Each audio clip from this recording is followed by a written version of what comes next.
These types of media projects become transformative. And when we look at the data on these kids, the 8 to 18-year-olds are consuming between 8 to 14 hours of screen time a day.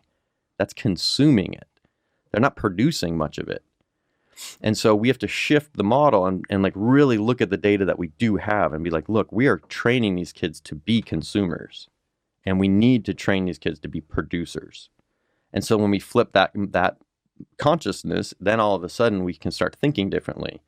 And instead of just giving them things like, instead of it being a Civil War crossword puzzle that, somebody gives us prefab kind of video content that the kids watch, and then we evaluate whether they comprehended it by using the crossword puzzle.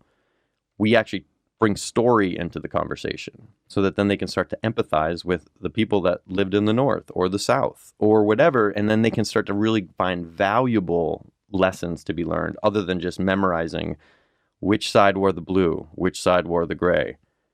That's okay, but it's sort of factual. But we need things to be more, that's that transformative piece where they can start to really apply all different types of thinking.